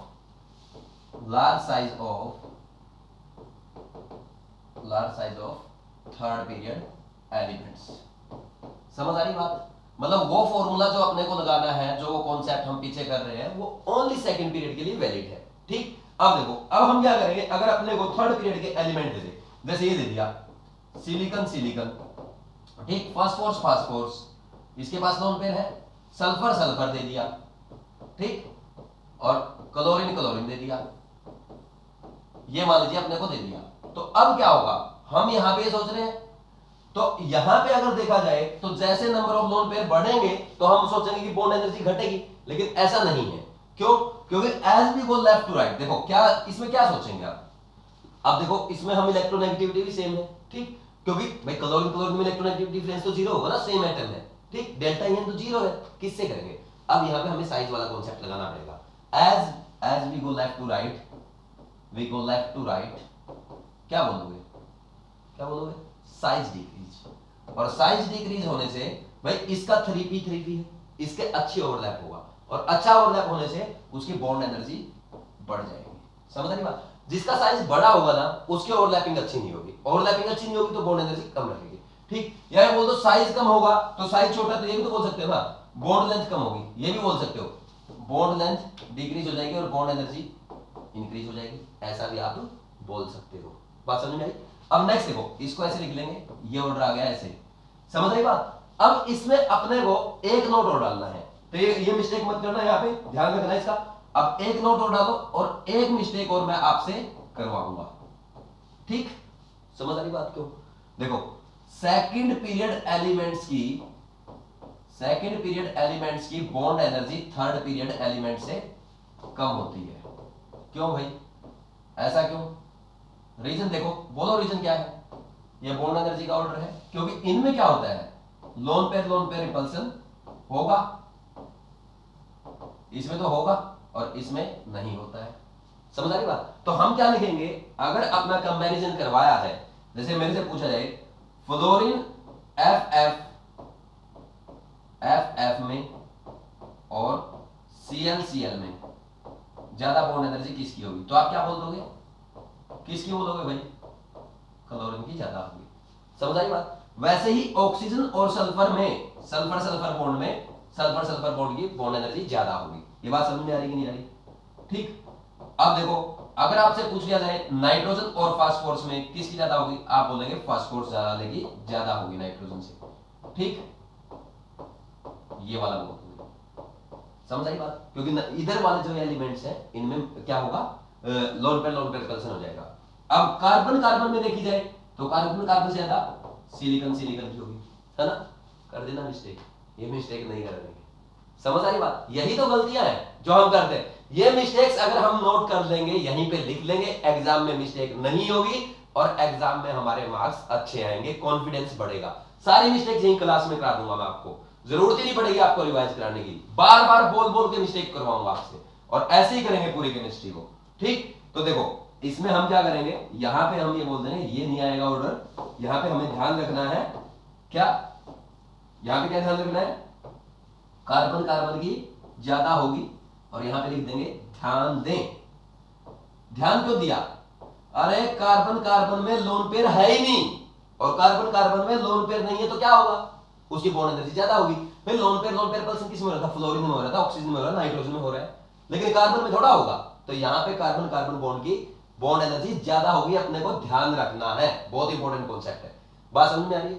तो हमेशा इसका ध्यान रखो, ठीक। अब वैसे भी सोचो यार, अगर सिलिकॉन की बॉन्ड एनर्जी ज्यादा होती तो हम जो देख रहे हैं इतने कार्बन के, अगर देखा जाए ऑर्गेनिक में इतने मॉलिक्यूल्स पाए जाते हैं, मतलब कितने कार्बन के बड़ी चेन हम पढ़ते हैं, पूरी ऑर्गेनिक केमिस्ट्री हम पढ़ रहे हैं, कार्बन की बॉन्ड एनर्जी ज्यादा तभी तो इतना कैटिनेशन करता है। कैटिनेशन मतलब सेल्फ लिंकिंग प्रॉपर्टी। तो कार्बन से बॉन्ड बहुत ज्यादा बनते हैं, लंबी चेन्स बनाता है, क्योंकि इसकी बॉन्ड एनर्जी ज्यादा है, इसका बॉन्ड स्टेबल बॉन्ड बनता है। लेकिन सिलिकॉन नहीं करता। सिलिकॉन का देखा आपने, कितने मॉलिक्यूल पढ़ते हो आप सिलिकॉन के, सिलिकॉन कितने बॉन्ड बनाता है, समझ आई बात? तो इसलिए कार्बन इतनी ज्यादा बॉन्डिंग करता है, इसका बॉन्ड इतना ज्यादा स्टेबल है, इसलिए इतने कंपाउंड्स बनाता है, और इसलिए हम अलग से पूरी ऑर्गेनिक केमिस्ट्री कार्बन के लिए पढ़ते हैं। बात समझ में आई? अब देखो यहां पे वेरी इंपॉर्टेंट, हम क्या करेंगे, अब जो अपना ऑर्डर है, जो अपने को ध्यान रखना है भाई, अब होना ही चाहिए Cl2 Br2 और F2 आता है पीछे, और I2, ये ऑर्डर आता है, ठीक। यहां पे हम क्या लिखेंगे, F2 को येलो कलर से लिख देंगे। क्यों लिखा मैंने F2 को येलो कलर से? क्योंकि F2 की दोनों से बॉन्ड एनर्जी कम होती है, पहले भी बता चुका हूं रीजन। F2 की बॉन्ड एनर्जी ओनली क्लोरीन से कम नहीं होगी, यहां पे हमने देखा क्लोरीन ब्रोमीन से भी कम हो जाती है, ठीक है। Due to small size of fluorine, small size of fluorine, lone pair repulsion increase, repulsion, बल्कि इसको नीचे लिख लो,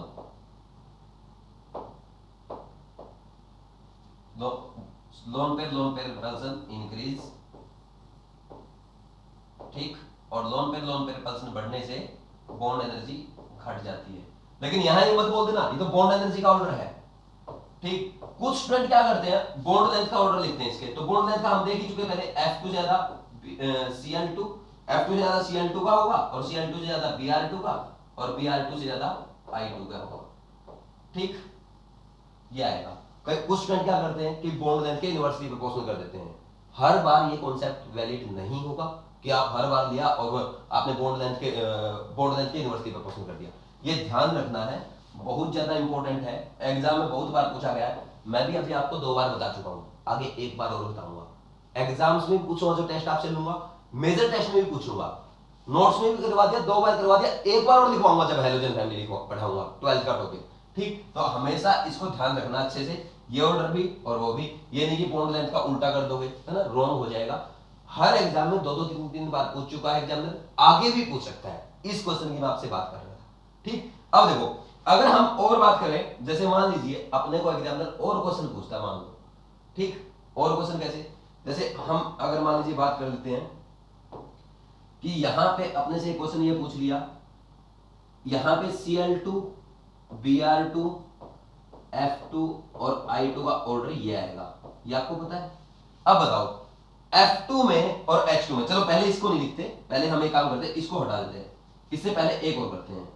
देखो क्या करेंगे, मान लीजिए आपसे एग्जामिनर ये पूछ रहे F2 में और H2 में किसकी बॉन्ड एनर्जी ज्यादा होगी, H2 और F2 में किसकी बॉन्ड एनर्जी ज्यादा होगी। तो यहां पे क्या है 1s और यहां पे क्या है 2p बॉन्ड है, तो इसकी ज्यादा होगी, सिंपल सी बात है, H2 की ज्यादा होगी, कोई डाउट नहीं है।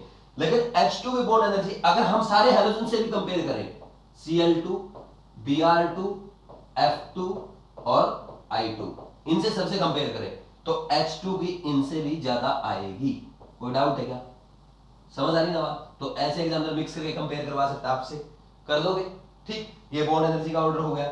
अच्छा, अपने से एक क्वेश्चन ये भी पूछ सकता है, मान लीजिए ये दे दिया N2, O2, H2 और F2, इसमें क्या करोगे, आपको पता है हम क्या बोलेंगे यहां पे कि N2 का ज्यादा है, N2 का बॉन्ड ऑर्डर क्या है 3 है, और O2 का 2 है, और H2 का 1 है, इन दोनों का बॉन्ड ऑर्डर 1 है, लेकिन इन दोनों में इसकी ज्यादा होगी। ये भी आपको समझ में आता है अच्छे से, ठीक। ये ऐसे क्वेश्चन मिक्स करके आपके आएंगे।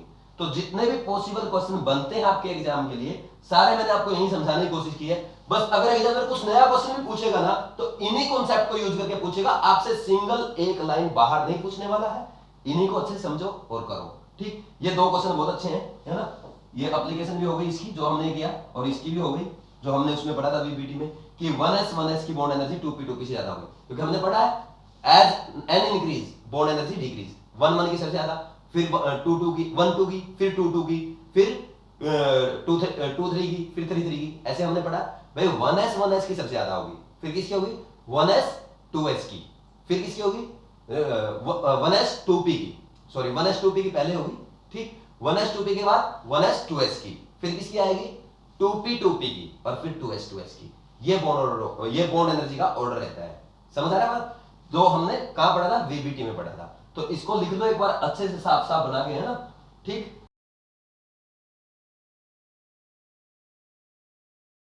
नेक्स्ट लिखो आज का लास्ट और most important topic bond angle. और सबसे इंपोर्टेंट बात आपको ये नोट करनी है कि इसमें जो मैं आपको सिखाऊंगा वही सीखना है, अपना खुद का दिमाग नहीं लगाना है, नहीं तो मिस्टेक हो जाएगी। और जैसे मैं सिखाऊंगा अगर आपने वैसे किया तो ये गारंटी है मिस्टेक नहीं होगी। बॉन्ड एंगल का कोई भी क्वेश्चन कहीं से भी आ जाए, कैसा भी आ जाए, आप हर एक क्वेश्चन सोल्व कर लेंगे। बस सीक्वेंस वही रखना है जो मैं आपको सिखा रहा हूं, माइंड में भी, क्वेश्चन सोल्व करते टाइम भी, समझते टाइम भी, रिवीजन करते टाइम भी, हर टाइम यही सीक्वेंस रखना है, ठीक। चलो स्टार्ट करते हैं। सबसे पहली बात, बॉन्ड एंगल क्या है, जैसे एक सेंट्रल एटम है, ठीक, इसने बी के साथ बॉन्डिंग कर लिया, ठीक, 2 बॉन्ड बना दिए, 2 बनाए, 3 बनाए, 4 बनाए, उससे अपने को मतलब नहीं बना सकता है, हम बस समझ रहे हैं। यहां पे इसके पास एक लोन पेयर भी है, तो इन 2 बॉन्ड के बीच का जो एंगल है वो क्या कहलाएगा, बॉन्ड एंगल। ये थीटा मैंने लिख दिया। ठीक, अब सीधा क्या करते हैं, इसके क्वेश्चन प्रैक्टिस पे चलते हैं। तो कॉन्सेप्ट लिखते हैं, फैक्टर्स अफेक्टिंग, हेडिंग डालो फैक्टर्स अफेक्टिंग बॉन्ड एंगल। क्या क्या फैक्टर अफेक्ट करते हैं? पहला फैक्टर लिखो, इसी सीक्वेंस में करना भाई, ध्यान से सुनना। हाइब्रिडाइजेशन, हाइब्रिडाइजेशन लिखो। इसमें क्या होता है, bond angle is directly proportional to percentage S character. क्या? Bond angle is directly proportional to percentage S character होता है। यानी अगर हम बात करें sp, sp2 और sp3, इनमें बॉन्ड एंगल सबसे ज्यादा किसका होगा? sp का होगा, फिर sp2 का, फिर sp3 का। क्योंकि इसमें परसेंटेज एस करेक्टर की अगर बात की जाएगी, परसेंटेज एस करेक्टर की बात की जाए तो इसका 50% रहता है, ये अपने को पता अच्छे से। sp में कितना रहता है? 50%। और sp2 में आपका रहता है 33.33%। ठीक, और इसमें रहता है आपका 25%। तो सबसे ज्यादा इसमें बॉन्ड एंगल इसका सबसे ज्यादा हुआ। जैसे अगर हम बात करें BeCl2, BCl3, ठीक, CCl4, इनमें सबसे ज्यादा किसका होगा? BeCl2 का होगा। क्योंकि BeCl2 क्या करेगा? ये बनाएगा 180 डिग्री। ठीक, आपको दिख रहा है 180 डिग्री साफ साफ। ठीक, यहाँ पे BeCl3 की बात कर दो, BeCl3 में ऐसे बनेगा, क्या आएगा BeCl3 का? ये 120 डिग्री, हम कर चुके हैं अच्छे से।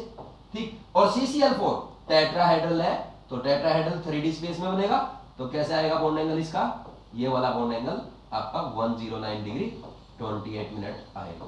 ऐसे अपने को करना है। और भी क्वेश्चन हम कर सकते हैं, जैसे एक एग्जांपल और इसमें कर लेते हैं, क्योंकि तो सिंपल सा है, आसान सा है, तो देखते ही आप बता दोगे। और आप पहले भी जब हमने हाइब्रिडाइजेशन पढ़ा था उस टाइम आप कर चुके हो। देखो नेक्स्ट, देखो नेक्स्ट फैक्टर है, नहीं एग्जांपल, जैसे हमने दे दिया था, मान लीजिए CO2 दे दिया, ठीक, SO3 दे दिया और XeO3 दे दिया। ठीक, XeO4 दे दिया, सॉरी XeO3 XeO4 दे दिया। ठीक है, यहां पे क्या होता है, देखो CO2 में ये कार्बन डबल बॉन्ड ऑक्सीजन के साथ बनाएगा ऐसे, तो ये 180 आएगा। SO3 में फिर आपको पता कितना आएगा, ये आपका ऐसे बनेगा SO3, 120 आ जाएगा। और वो टेट्राहेड्रल है sp3, उसमें 109 डिग्री 28 मिनट आएगा।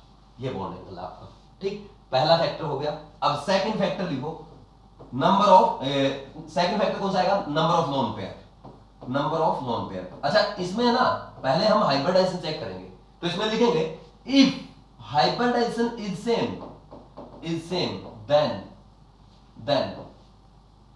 देन क्या लिखोगे? As number of lone pair increase bond angle decrease. As number of lone pair increase bond angle decrease. ये कॉन्सेप्ट हो गया आपका। ठीक, हाइब्रिडाइजेशन अगर सेम है तभी हम नंबर ऑफ लोन पेयर यानी सेकंड फैक्टर पे जाएंगे, तब तक नहीं जाएंगे जब तक हाइब्रिडाइजेशन सेम नहीं है। हाइब्रिडाइजेशन डिफरेंट है तो ये कॉन्सेप्ट करेंगे। ये बात समझ में आई?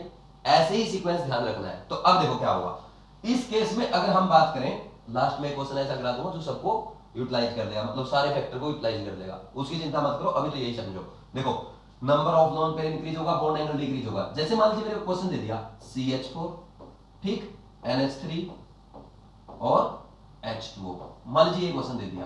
अब मैं क्या बोलूंगा, इसमें क्या है? CH4 है, टेट्राहेड्रल है, ये sp3 है भाई, ठीक, और ये NH3, इसमें एक लोन पेयर आ गया, ये ऐसे एक लोन पेयर आ जाएगा, और ये H2O है, इसमें भी आपका एक लोन पेयर आ जाएगा। ठीक, तो यहां पे क्या हो रहा है, ऐसा क्यों हुआ कि बॉन्ड एंगल क्यों घटा, अभी देखते हैं। तो आपको ये तो पता सभी sp3 है, ये भी sp3 है, ये भी sp3 है, सब के सब sp3 है। तो इसमें zero lone pair, 1 loan pair, 2 lone pair है। तो जैसे जैसे लोन पेयर बढ़े बॉन्ड एंगल घटा। समझ आइए, बात तो सही है। तो ये 109 डिग्री होता है, 109 डिग्री 28 मिनट, ये 107 डिग्री, ये आएगा आपका 104.5 डिग्री। ये कॉन्सेप्ट अपना।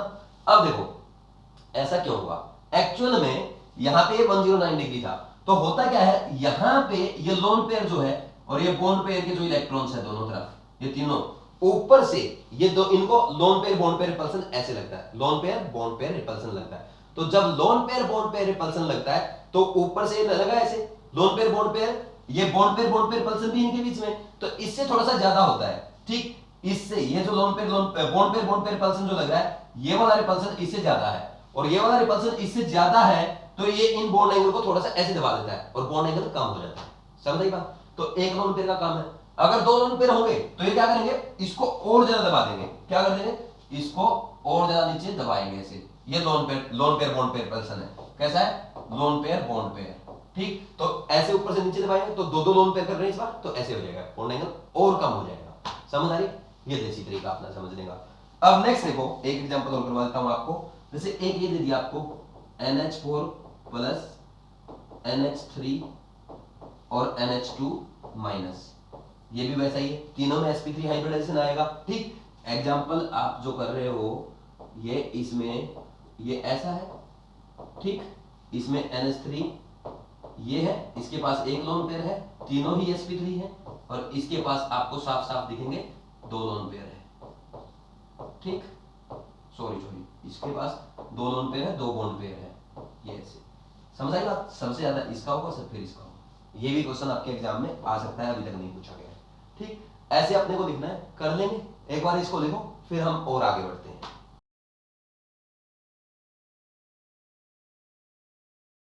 तो नेक्स्ट देखते हैं, अगर मान लीजिए आपका हाइब्रिडाइजेशन भी सेम हो और आपके नंबर ऑफ लोन पेयर भी सेम हो, तो कौन सा कॉन्सेप्ट लगाएंगे। नेक्स्ट इसमें लिखो central atom.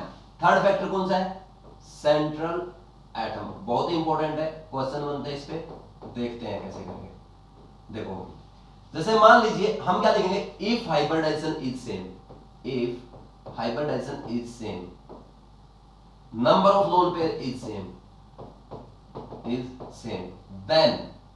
then bond angle is directly proportional to electronegativity of central atom, electronegativity of central atom।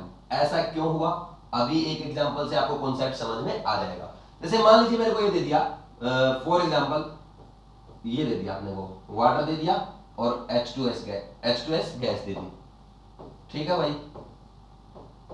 अब देखो इनके पास लोन पेयर भी बना के दिखाओ।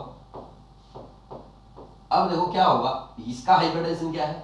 sp3, इसका भी sp3। ठीक, अगर हम बात करेंगे यहाँ पे sp3 hybridization, number of lone pair, अब लोन पेयर पे जाएंगे, इसके पास 2 लोन पेयर, इसके पास भी 2 लोन पेयर, इसे डिसाइड नहीं कर पाए, तो यहाँ पे ऑक्सीजन की इलेक्ट्रोनेगेटिविटी क्या है?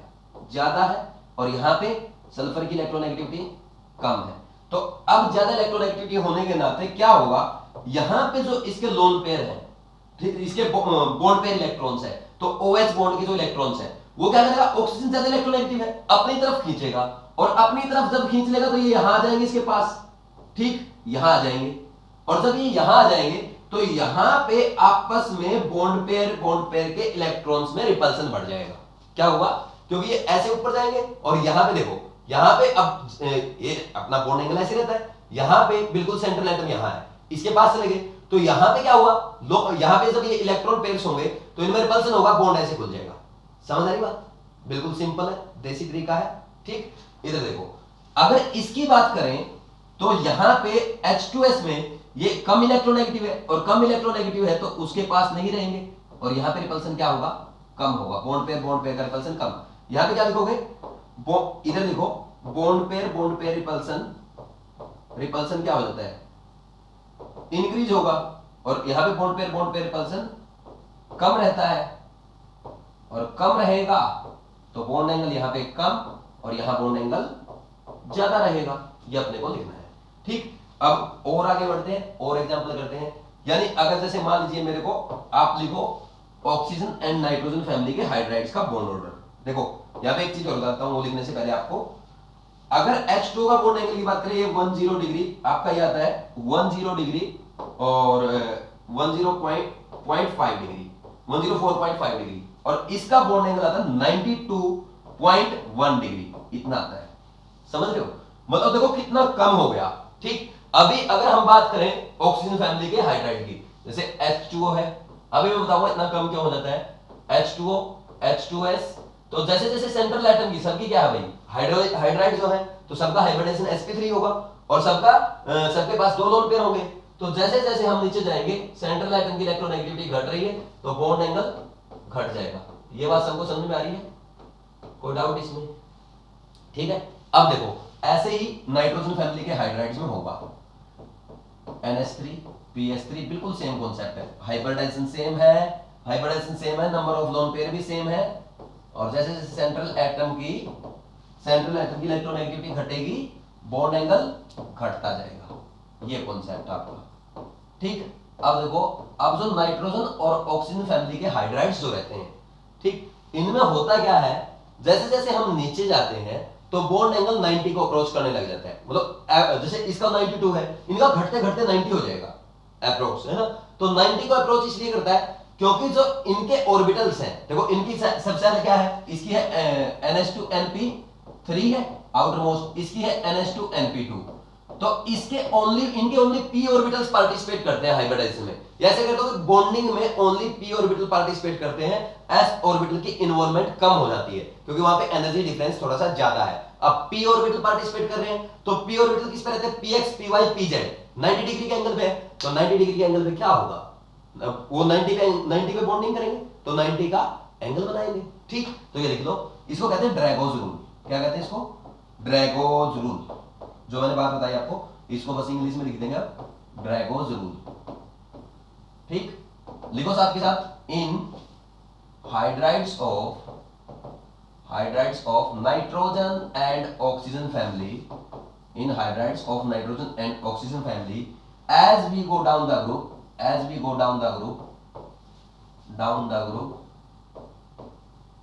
bond angle approaches to 90 degree। Reason क्या है, because p orbitals, because p orbital, pure p orbital, ऐसा लिखो, because pure p orbitals take part in bonding। मतलब हम क्या पढ़ रहे थे, हम वहां पे पढ़ते हैं हाइब्रिडाइजेशन होगा, वो sp2 sp3 बनेगा, ठीक। ऐसे बोल सकते हो, because pure p orbital take part in hybridization, ऐसा लिख लो, pure p orbital take part in hybridization and involvement of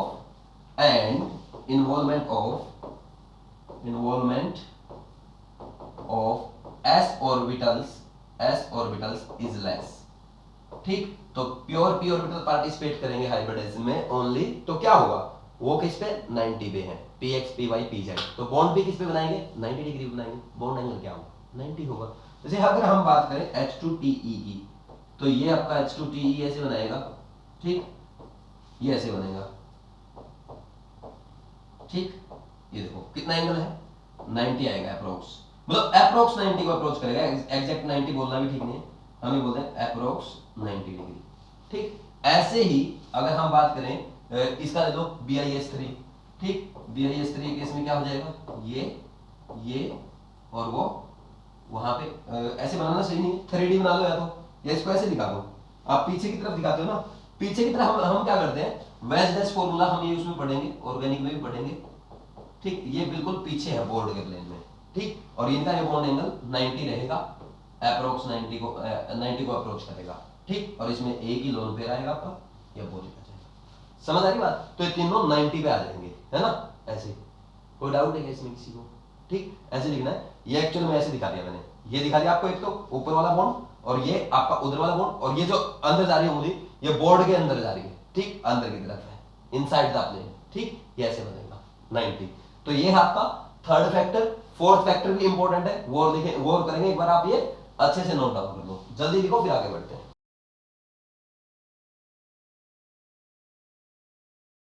अब नेक्स्ट देखो, हाइब्रिडाइजेशन भी सेम हो जाए, आपके नंबर ऑफ लोन पेयर भी सेम हो जाए और सेंट्रल एटम भी सेम हो जाए, तो हम क्या करेंगे। तो नेक्स्ट फैक्टर लिखो, surrounding atom. Fourth factor is surrounding atom, या साइड एटम भी बोल देते हैं कुछ लोग इसको, आप जो लिखना चाहो लिख सकते हो, सराउंडिंग एटम। मैं इसके लिए SA यूज करूंगा बार बार, तो सेंट्रल एटम के लिए CA यूज किया था, ठीक। पहला पॉइंट लिखो, इफ हाइब्रिडाइजेशन इज सेम, तो हम नहीं बता पाएंगे कुछ भी, है ना। हाइब्रिडाइजेशन इज सेम मतलब number of lone pair is same, number of lone pair is also same, ठीक। Third, central atom is also same, then bond angle क्या बोलोगे, is directly proportional to size of side atom बोल दो या surrounding atom बोल दो, and inversely proportional to electronegativity of surrounding को क्या बोलेंगे, inversely proportional to electronegativity of surrounding atom, यानी सराउंडिंग एटम की इलेक्ट्रोनेगेटिविटी जितनी कम होगी बॉन्ड एंगल उतना ज्यादा होगा। क्यों होगा अभी आपको कॉन्सेप्ट समझ में आ जाएगा। एक एग्जांपल आपको समझा रहा हूं। देखो यहां पे अगर मैं एग्जांपल की बात करूं, ये आपका क्लोरीन, ठीक, OCl2 मैंने यहां पे बना दिया, ठीक, और यहां पे एक बनाया मैंने आपके लिए OF2, ठीक है भाई। देखो क्या होगा, यहां पे क्या लिखोगे, हाइब्रिडाइजेशन दोनों का क्या है, sp3 है, ठीक, इसका भी sp3 है। आपने number of lone pair check किए, 2 लोन पेयर, 2 लोन पेयर, ठीक। सेंट्रल एटम क्या है, ऑक्सीजन, सेंट्रल एटम क्या है, ऑक्सीजन, नहीं बता पाए। अब क्या बोलोगे, as electronegativity of surrounding atom decrease bond angle increase, या ऐसे बोल दो साइज बड़ा है, ठीक। तो दोनों ही फैक्टर काम करेंगे। अब इसमें देखो क्या होता है, सराउंडिंग एटम की इलेक्ट्रोनेगेटिविटी से समझते हैं पहले।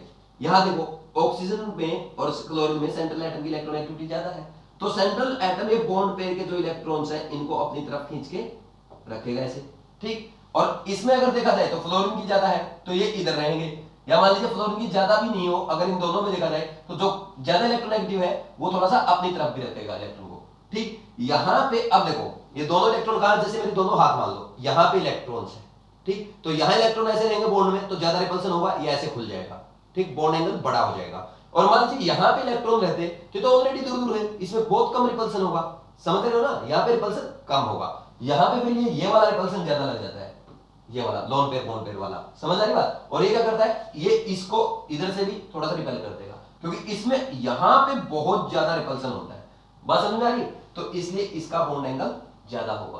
कोई डाउट तो नहीं अपने को, इसको कर लेंगे। देखो अब यहां पे अगर बात करें, इसका बॉन्ड एंगल 110 डिग्री के आसपास रहता है और इसका बॉन्ड एंगल 103 डिग्री के आसपास। आप एक बात और ये लिख सकते हो कि इसका सबसे बड़ा रीजन ये भी है क्योंकि इसका साइज बड़ा है, और साइज बड़ा होने के कारण सराउंडिंग एटम में रिपल्सन हो जाएगा, इसका साइज छोटा है, ये रीजन भी आप दे सकते हैं। समझ आ रहा है कि नहीं आ रहा, तो ऐसे कर देंगे, ठीक है। अब देखो यहां पे इसका बॉन्ड एंगल ऑफ OCl2 क्या है, एक इसका बॉन्ड एंगल 110 डिग्री है, क्या बोलेंगे, यहां लिख देता हूं, bond angle of OCl2 is more than 109 degree 28 minute. भाई होना तो क्या चाहिए, sp3 हाइब्रिडाइजेशन है, 109 डिग्री 28 मिनट होना चाहिए, लेकिन उससे भी ज्यादा है। रीजन क्या है, उससे ज्यादा होने का रीजन ये है क्योंकि जो हमारा यहाँ पे Cl है, Cl का साइज बहुत बड़ा होता है, और Cl का साइज बड़ा होने के कारण आपस में रिपल्सन बहुत ज्यादा हो जाएगा, दोनों ही रीजन चलेंगे, और इसकी कम इलेक्ट्रॉन एक्टिविटी वो भी चलेगी, है ना। मेन रीजन हम ये कंसीडर करते हैं, क्या लिखा हमने, bond angle of OCl2 is more than 109 degree 28 minute because of repulsion of chlorine atom. क्या लिख दोगे, ब्रैकेट में लिख दो लार्ज साइज, ठीक, साइज इनका बड़ा होता है तो आपस में ज्यादा रिपेल करेंगे, और आपस में ज्यादा रिपेल करेंगे तो क्या हो जाएगा, बॉन्ड एंगल जितना हम सोच रहे थे उससे बड़ा हो जाएगा, एक्सपेक्टेड से बड़ा हो जाएगा। ये हो गया भाई। इसमें और भी एग्जांपल आप कर सकते हो, जैसे अब हम क्या लिखेंगे, यहां पे सीधा सिंपल सा है भाई, अपने को अगर कोई पूछे OF2, OCl2, OBr2 और OI2, भाई बॉन्ड एंगल बताओ किसका बड़ा है, तो आप क्या करोगे, सीधा सराउंडिंग एटम देख लो, ठीक, और सराउंडिंग एटम में बता दोगे, फिर आप समझ आया कि नहीं आ रहा, इसका बड़ा, फिर इससे बड़ा इसका, और सबसे बड़ा इसका, ठीक। यहां पे आपको और देते SF2, SCl2, SBr2, है ना, ऐसे देते, ये बॉन्ड एंगल आएगा। और देते आपको एग्जांपल, जैसे PF3 है, PCl3 है, PBr3 है और PI3 है। तो इस केस में हम क्या करेंगे, देखो यहां पे क्या हो रहा है, यहां पे जैसे जैसे हमने देखा सबका हाइब्रिडाइजेशन क्या है, sp3 है, सेंट्रल एटम पे एक ही लोन पेयर है, और उसका सेंट्रल एटम भी सेम है, तो जैसे जैसे सराउंडिंग एटम का साइज बढ़ेगा तो बॉन्ड एंगल बढ़ेगा। समझ आ रही बात, ये कर लेंगे। तो नेक्स्ट देखो, अब एक काम करते हैं, ये सारे क्वेश्चन हो गए, 2 अच्छे क्वेश्चन हैं जो एग्जाम के पूछे हुए वो कर लेंगे, वो सारे कॉन्सेप्ट अपने रिवाइज करवा देंगे। जैसे एक क्वेश्चन तो ये पूछा गया था, H2O है, ठीक, और H2O के साथ साथ और क्या है, आपका H2S है, और यहां पे एक NH3 है और एक CH4 है, ये पूछा गया था। तो इसमें बॉन्ड एंगल बताना है आपको, बॉन्ड एंगल का ऑर्डर बताना है, ये आपका जेई मेंस का क्वेश्चन है, एक बार आपको ट्राई करना चाहिए। सोचो सभी का हाइब्रिडाइजेशन क्या है, sp3 है, सोचने की जरूरत नहीं है। नंबर ऑफ लोन पेयर, इसमें 0 lone pair, 1 loan pair, 2 lone pair और इसमें 2 लोन पेयर। कैसे करेंगे अब? ठीक, यहां पे सबसे ज्यादा CH4 का आ जाएगा, इन दोनों का ज्यादा आ जाएगा, और इन दोनों में बात करेंगे तो इसका ज्यादा आ जाएगा। ऑर्डर कैसे लिखा जाएगा? CH4NH3 भाई सबसे ज्यादा, जिसमें 0 लोन पेयर है, फिर 1 लोन पेयर वाला, और 2 लोन पेयर वाले में क्या करोगे? जिसकी सेंट्रल एटम की इलेक्ट्रोनेगेटिविटी क्या है? ज्यादा है, वो आ जाएगा। ये समझ में आता कि नहीं आता? एक क्वेश्चन तो ये हो गया। और इससे भी क्वेश्चन, अच्छा क्वेश्चन आया था आपके नीट के एग्जाम में। नीट के एग्जाम में क्या आया था? जैसे ये आया था, यहां पे ClO2 माइनस, ठीक, OCl2, और एक दिया गया था आपको ClO2, ठीक, ये क्वेश्चन पूछा गया था। अब देखो इस क्वेश्चन, ये आपका नीट का पूछा हुआ क्वेश्चन है और बहुत ही शानदार क्वेश्चन है, दोबारा भी पूछा जा सकता है। देखो ClO2 में क्या होता है? ClO2 जो है एक्चुअल में ये इससे आया है, OH HClO2 से या HOClO से बोल दो, ठीक। अब इसमें क्या होगा? यहां पे एक H हटा दिया आपने, और ये H हटने के बाद इसके ऊपर यहां नेगेटिव चार्ज बच गया। समझ आई बात? अब दूसरा केस अगर हम देखें, यहां पे इसका क्या होगा? ये OCl2, ये ऐसे होगा, ठीक। और ClO2 के केस में, ClO2 के केस में ये यहां पे ये वाला देखो कैसे बनता है, ध्यान से देखना। इसमें ये आपका ऐसे बनता है, इसमें एक लोन पेयर है, एक ओड इलेक्ट्रॉन है, क्योंकि देखो क्लोरीन के 2 इलेक्ट्रॉन तो इसमें आ गए, 2 इसमें आ गए 4, और एक लोन पेयर में 2 लोन पेयर में 6 और एक ओड इलेक्ट्रॉन 7। लेकिन ये ऐसे एग्जिस्ट नहीं करता है। तो कैसे एग्जिस्ट करता है देखते हैं। देखो इनको हटा दो, ये हटाओ, यहां पे क्या करेगा? एक ओड इलेक्ट्रॉन बॉन्ड बनेगा, 3 इलेक्ट्रॉन बॉन्ड बनेगा, यहां पे लोन पेयर एक ही रहेगा। अब यहां पे क्या होता है, येलो कलर से शो कर देता हूं, ऑक्सीजन का एक ही इलेक्ट्रॉन होता है और यहां पे क्लोरीन के 2 इलेक्ट्रॉन होते हैं, ठीक। ऑक्सीजन का एक, चाहे तो आपको इसको थोड़ा छोटा बनाओ, ज्यादा बड़ा दिख रहा है, क्योंकि ऐसा लगेगा जब रिवाइज करोगे सर ने क्रॉस क्या कर दिया, ठीक। ये ऑक्सीजन का है और ये दोनों क्या है? क्लोरीन के। तो this is called 3 electron bond. क्या है ये? क्या है? 3 इलेक्ट्रॉन बॉन्ड है। समझ आ रही बात? तो वो अपना ओड इलेक्ट्रॉन भी वहां पे पार्टिसिपेट कर देता है, ठीक। अब देखो ये तो आपको दिख रहा है sp2 के जैसा, तो sp2 के जैसा दिख रहा है, तो सबसे ज्यादा बॉन्ड एंगल तो इसका हो गया। अब इन दोनों में क्या है? दोनों क्या है? sp3 है, ये भी sp3 और ये भी sp3। इसके पास भी एक लोन पेयर, और सॉरी इसके पास भी 2 लोन पेयर, इसके पास भी 2 लोन पेयर। दोनों में कैसे कंपेयर करेंगे? सेंट्रल एटम देखा जाए तो सेंट्रल एटम की इलेक्ट्रॉन इसकी ज्यादा है, इसकी कम है, तो ये यहां पे रहेंगे। समझ आ रही कि मेरी बात? तो इसका बॉन्ड एंगल ज्यादा होगा। और वैसे भी अगर आप देखना चाहो, आप ये भी तो देख सकते हो कि इसके सराउंडिंग में बड़े एटम है, और बड़े एटम आपस में रिपल्सन करेंगे। या तो छोटे छोटे एटम है, ये कोई एटम थोड़ा ही ऑक्सीजन के, ठीक, छोटे छोटे से एटम है, तो इसका बॉन्ड एंगल ज्यादा होगा, इसका कम होगा थोड़ा। समझ आ रही बात? तो ये बॉन्ड एंगल का सबसे बेस्ट क्वेश्चन है अभी तक का। तो इसमें सारे कॉन्सेप्ट हमारे रिवाइज हो गए इन दोनों क्वेश्चन को देखते हुए, ठीक। जो भी अपना कॉन्सेप्ट बचा था लास्ट तक हमने कर लिए, ठीक। और सराउंडिंग एटम तक इसमें कर लिया, सेंट्रल एटम वाला पीछे कर चुके हैं, है ना। पीछे में तो आपका हाइब्रिडाइजेशन भी आ गया था, नंबर ऑफ लोन पेयर वाला कॉन्सेप्ट भी आ गया था, और क्या आ गया था साथ में? आपका सेंट्रल एटम वाला कॉन्सेप्ट भी आ गया था। 4th फैक्टर इसमें यूज हो गए यहाँ आकर के, जो सराउंडिंग एटम वाला है, ठीक। तो ये था आपका आज का लेक्चर, बहुत ही इंटरेस्टिंग लेक्चर था। अच्छा मजा आया हुआ आपको पढ़ के, और सबसे खास बात, इससे क्वेश्चन तो आना है ही, अच्छे से तैयार करना है, अच्छे से क्वेश्चन प्रैक्टिस करनी है। और एनसीईआरटी में इसमें जो जितना दे रखा है, आप बॉन्ड एंगल, बॉन्ड ऑर्डर के बारे में, या बॉन्ड एंगल के बारे में, बॉन्ड लेंथ के बारे में, बॉन्ड एनर्जी के बारे में एक बार वो जस्ट रीडिंग ले लेंगे, और बाकी लेक्चर पे ज़्यादा डिपेंडेंट रहेंगे। लेक्चर में मैं जो करवा रहा हूँ इससे अलग आपको कुछ करने की जरूरत नहीं है। तो ठीक है, मेहनत करते रहो, लगे रहो, आगे बढ़ते रहो। Thank you.